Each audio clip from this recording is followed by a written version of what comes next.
everybody, and you're also welcome to Heresy, your African history channel. My name is Vanessa Danso Eraja Chewa, and I will be your historian on this platform. On today's episode, we will be talking about the Akan day names, and especially from the Sunday boards. So for the Akosias and the Kwesis. So I hope you like this video, and I'll see you in the narration of the story. Bye.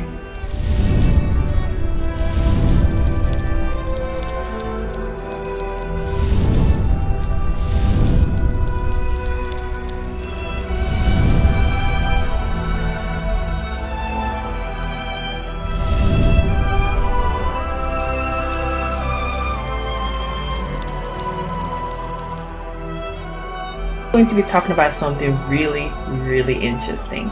For all my Ghanaian viewers out there, we all know that each and every single one of us carries a certain day name, depending on the day you were born, of course. There is such a beautiful ancient symbolism embedded in our day names, so much so that finding the meaning of it touched me to my very core, and I just had to share this with all of you. So I would like to enrich your mind a bit more when it comes to the meaning of your Akan day name. And since the week starts off with a Sunday and not a Monday, I will therefore be starting off with my Sunday born babies, my Sunday born kings, and my Sunday born queens. The week starts with your awesomeness, so this one is for you, to the Akosias and to the Kwesis. Now, not to worry, this is going to be a 7-episode series, so each and every single one of you will get their special information on their day of birth, from Kwesiada all the way to Memenda. I got you. Now, I must tell you though, do buckle up because this will be quite extensive. So get comfortable because you're humbly invited to watch this to the very end. And finally, the day names given to us as individuals and their personality characteristics are more like a generalization. So it is perfectly possible that you may not necessarily fit into your characteristic box, which in that case only makes you perfectly imperfect in your own God-given unique way, which is nothing less than beautiful. Now let's get cracking.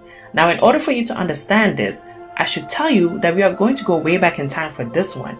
And when I say way back in time, I mean way back in time, all the way down to ancient Egypt era, or also known as ancient Kemet era. Now, some of you may know this, but a great part of you may not, so here it goes. Christianity has not been around that long. This was only introduced to us around the 1600s by the missionaries. Now, do not misunderstand me. When I say it was introduced to us by the white people, that does not mean it was created by the white people. So let's not get that twisted. Okay, so back to the story. Now, before Christianity became what it is now, in our Akan culture, our forefathers, our ancestors, they believed in deities, several gods, which has its roots all the way from ancient Kemet or ancient Egypt era. This is a documented fact. They believed in spirits, or also called Abusun in the Akan language. They govern the majestic solar, the astonishing lunar, and the infinite planetary bodies that govern the 7-day Akan week. These spirits operate through the many suns, moon, stars, planetary bodies, oceans, rivers, mountains, wind, fire, and a black substance of space, comprising the big, great Abodie or creation.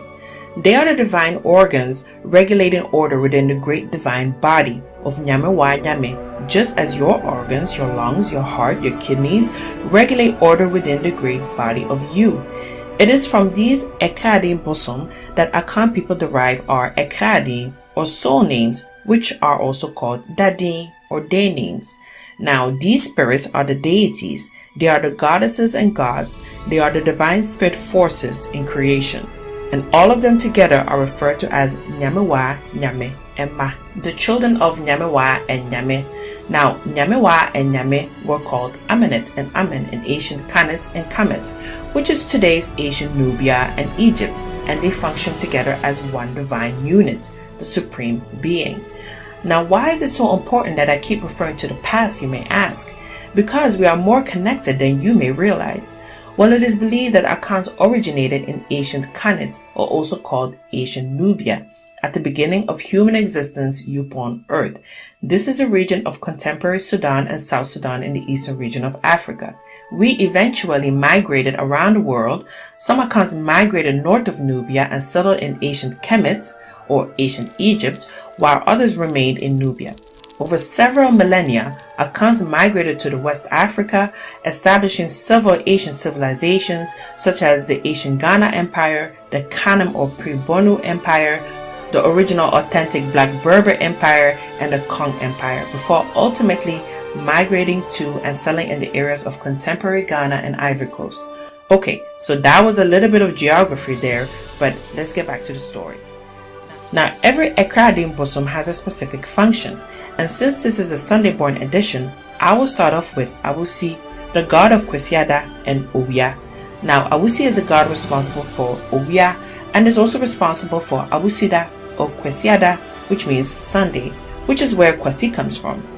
Now we know that our solar system is heliocentric, which means that all planets rotate around the sun and not the other way around. So if you are in charge of the sun, then that is a big deal, because without the sun, there is no life. Now Sunday-borns are referred to as Obiekwaifo, openers of the ways. They are known to be protectors and the leaders. Now, there is a striking similarity when it comes to spirituality and religion of over 2,000 years ago and Christianity today.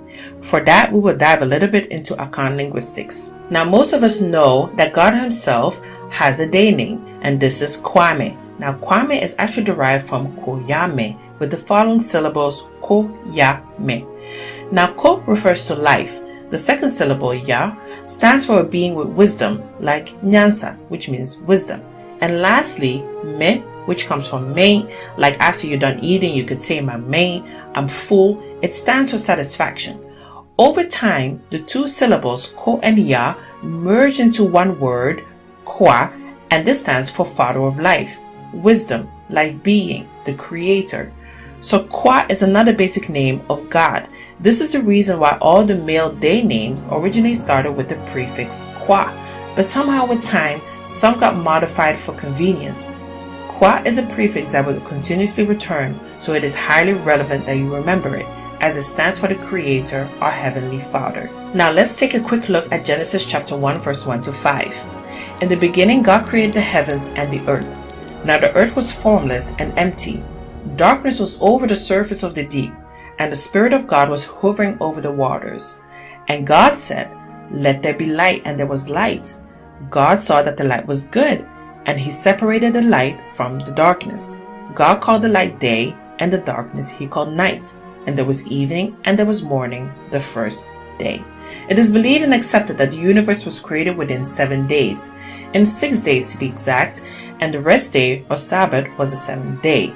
This was a true and an accepted fact over 2,000 years ago before the Bible came along, and this fact was also confirmed after the Bible arrived. The first day of the week also starts with Sunday and not Monday. This is important for you to remember.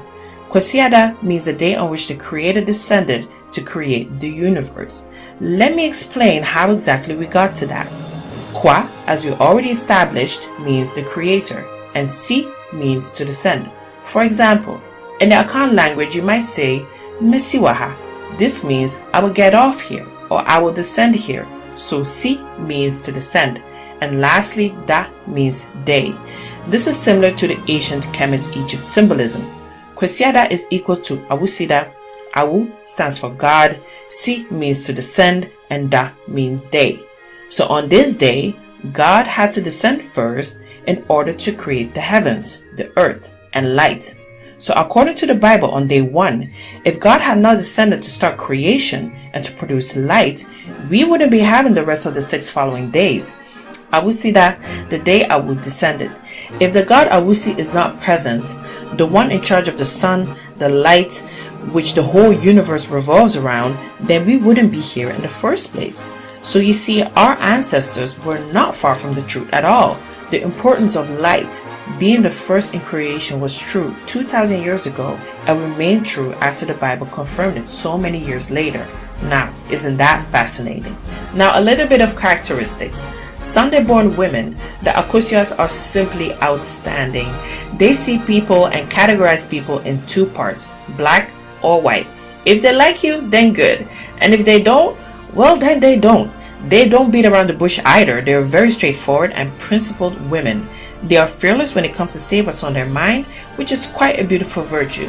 Sometimes they may appear to be rude and arrogant to some people and even authoritarian. However, they are truly delightful to be around, faithful, and at times even warm and fuzzy. Sunday-born males, the Quesis, have an awesome, strong, and vibrant personality with a good chunk of charisma most of the time. They are generous as well as unselfish. They are dreamers, which may lead them to be disillusioned sometimes. However, they have a sensitive side, which makes them very passionate in happy and unhappy times. Furthermore, they are resilient and possess a lot of inner strength. So there you have it. Sunday-borns, you guys are truly special. The week starts with you, and so don't you dare forget just how important you guys are.